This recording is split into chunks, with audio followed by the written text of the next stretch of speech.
देश का विकास तो दिख रहा है, वो कागजों पर है या प्रधानमंत्री जी के भाषणों में। SIR में कितने बीएलओ की जान चली गई है? क्यों आपको 7 दिन बढ़ाने पड़े? और जिन स्टेटों में चुनाव नहीं है उनमें SIR की रफ्तार धीमी क्यों?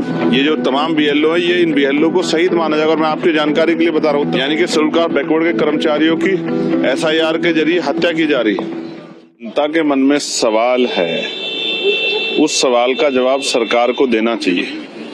सरकार को बहस से नहीं भागना चाहिए, सरकार को सामने खड़े होकर जवाब देना चाहिए। जनता ने मैंडेट दिया है, जनता ने वोट दिया है आपको, तो जवाबदेही सुनिश्चित होती है। विपक्ष थोड़ी सरकार में है, एनडीए सरकार में, तो एनडीए सरकार को जवाब देना चाहिए। जिस तरह की चीजों पे सवाल खड़े हो रहे हैं, जिस तरह से लोगों के मन में भय पैदा हो रहा है, SIR हो या कई ऐसी चीजें हैं, जिस तरह से जो है धर्मनिरपेक्षता पे हमला हो रहा है, आर्टिकल 28-30 का वोलेशन हो रहा है, 25-26 का वोलेशन हो रहा है, इसका जवाब सरकार को देना चाहिए।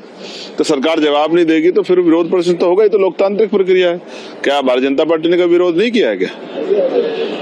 लेकिन प्रधानमंत्री जी का साफ तौर पर कहना है कि पॉलिटिक्स में नेगेटिविटी में भी हो सकती है, लेकिन इस तरीके से जो है देश की विकास में इस तरीके की चीजें बाधा बिल्कुल भी नहीं। देश का विकास तो दिख रहा है, वो कागजों पर है या प्रधानमंत्री जी के भाषणों में या मुख्यमंत्री के भाषणों में। बाकी जमीन पे तो नहीं है। जमीन पे होता तो 10-10 हजार रुपए थोड़े देने पड़ते आपको वोट को खरीदने के लिए। ये तो सर्व जाहिर हो गया है।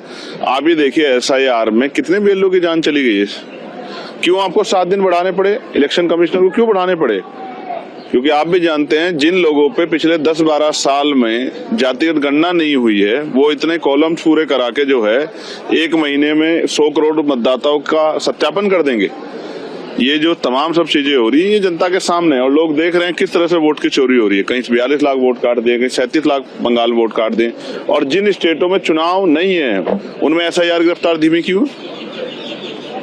ये जो तमाम बीएलओ है, ये इन बीएलओ को शहीद माना जाएगा। और मैं आपकी जानकारी के लिए बता रहा हूँ, उत्तर प्रदेश जितने बीएलओ की जान गई उनमें 99% शेड्यूल कास्ट और बैकवर्ड के बीएलओ हैं। यानी कि शेड्यूल कास्ट बैकवर्ड के कर्मचारियों की SIR के जरिए हत्या की जा रही। इलेक्शन कमिश्नर को जवाब देना चाहिए कि इन कर्मचारियों की जान लेने का ठेका क्या उन्होंने ले रखा है, इन कर्मचारियों के परिवारों का क्या होगा, इसका जवाब जो इलेक्शन कमिश्नर को देना चाहिए। और वोट की चोरी हम लोग नहीं होने देंगे। मैंने कल भी कहा था, मैं दोहरा रहा हूँ कि ये वोट बाबा साहब अम्बेडकर के 4 बच्चों की कुर्बानी से हमें मिली है। हम अपनी एक भी वोट नहीं जाने देंगे। ये वोट हमारा हथियार है और हम अपनी वोट की रक्षा करेंगे और एक एक वोट की सुरक्षा करके ज्यादा मतदान हो, इस विषय में लोगों को जागरूक करेंगे।